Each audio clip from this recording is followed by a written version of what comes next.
for them is the adoption. Read that again. Who are Israelites, to whom pertaineth the adoption and the glory and the covenant, peace and blessings, and the giving of the law and the service of God and the promises, whose are the fathers, and of whom, as concerning the flesh, Christ came, who is over all, God bless forever. Amen. Okay, give me Matthew 15 and 24. Get to Matthew 15 and 24. I'm going to give you Israelites all day long. When you read this Bible from front to back, it only talks about the God of Israel, the Israelites, saving the Israelites, Jacob. He refers to us in many ways, but he just says it's Israelite. You got to understand, this was written by Israelites for Israelites.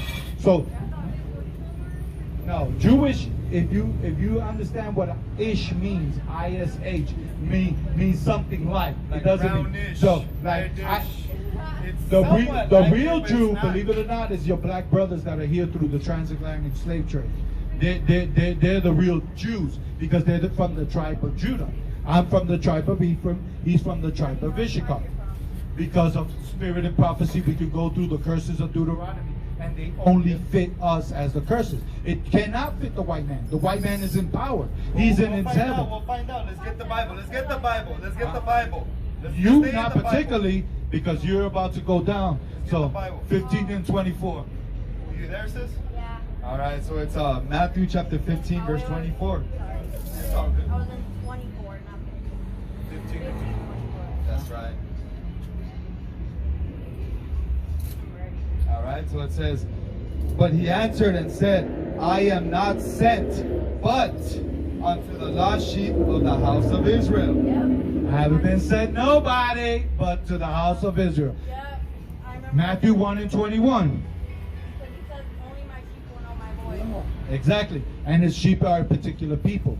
So today, those people... You know what? You're right. It does say in the Bible, for those I predue, I also predestined. I don't pray for the world. I pray for them. So that's where we can knock out that, for God so loved the world.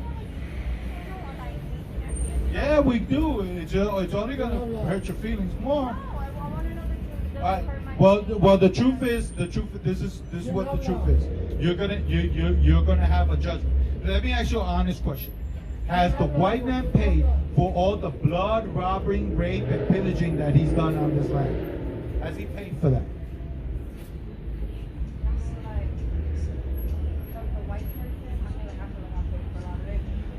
Now, I'm talking about as the nation in general of Edomites. Have they paid for the rape, rob, and pillaging that they do on a daily basis? Look, let's get it. What about Mexico? This was Mexico. Now it isn't. So look, says you were talking about how we know who the Israelites are, right? So when you read in the book of Deuteronomy 28, it tells you about the covenant that God made with the Israelites. The first 15 verses tell you the blessings, but then from 15 to 68, it tells you the curses. Go straight to 68 and Yeah, tell me this happened to anybody else. It's the book of Deuteronomy, chapter 28, verse 68. And the Lord shall bring thee into Egypt again with ships. Okay. Okay. When you know what Egypt is, you know the Israelites were in captivity in Egypt. So Egypt is synonymous to slavery.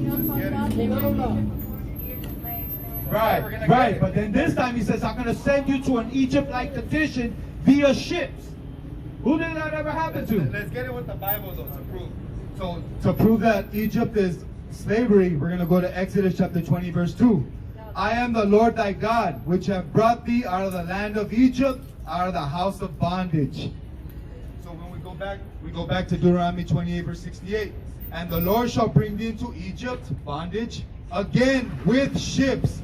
By the way whereof I spake unto thee, thou shalt see it no more again. We wouldn't see our promised land, Israel, until Jesus comes back to save the 12 tribes and puts them back. And when you get there, and there ye shall be sold unto your enemies for bondmen and bondwomen. And no man shall buy you, which means no man shall save you. So the only people that have really been enslaved by that so-called white man, by a so-called conquistador. All these signs right there, you see all that? That's all biblical prophecy. Right. But I really want to know because it was meant to be. So give her judgment in Revelations. He that leadeth into captivity shall go into captivity. So you kind of know history, right? You know history about what happened to the people on this side of the world. You said Mexico. Yeah. So Christ says, We're talking about like all of South America. You got to understand that God deals with people individually, but He deals more with nations.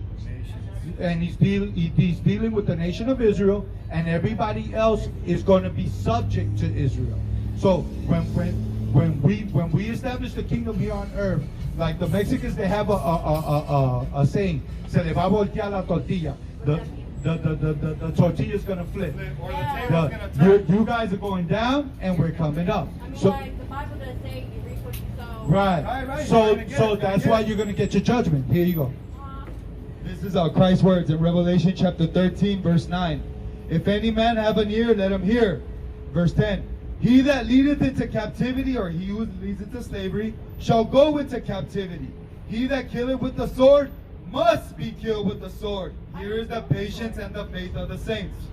So this is what's gonna happen to you. I have heard that, like, and I've thought about it. Like, I was like, if I had to sit there and get killed, like, I've thought about it for a few years. Like, I thought, like, if it happened, and I got a gun in my hand, I know my neck dropped, what am I gonna do in that moment? No, it says you're gonna lick the dust from our feet. Is what it says you're gonna do. You're gonna bow and kneel to us, because we will be the governors of the world. And so you're gonna what you guys did to us, enslave us, the cotton fields, whoop our backs and everything. We're gonna have to do it to you. But since you've been a nice person, maybe if I get you as a slave, I might not whoop you so bad. But if you don't, if you act up, you're gonna get it. So, Okay. but Oh listen. my God, you made me think so sexually. I'm sorry. That's all you're good for, to be a concubine. But Oh, yeah. anyways. All right, but basically that's what's gonna happen to you.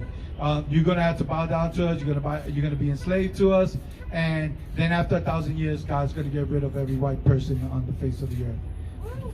Y'all won't I exist don't no more. mind, 'cause white people are like, I hate being attacked because my skin's white. And like, I mean, I'm not attacking you. I'm nicely. I'm putting it in the most nicest way that you're gonna have to reap what you sow. So whatever. Yeah, but you don't understand. You're the same person that you've been. You probably was Maz's wife that was smacking up and having us go fetch your things and do your pedicures and that back in the day.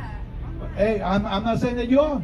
Maybe you was good Maz's wife that taught us how to read and stuff like that. So only God knows your true and honest judgment. But that's the judgment for all Edomites. They have.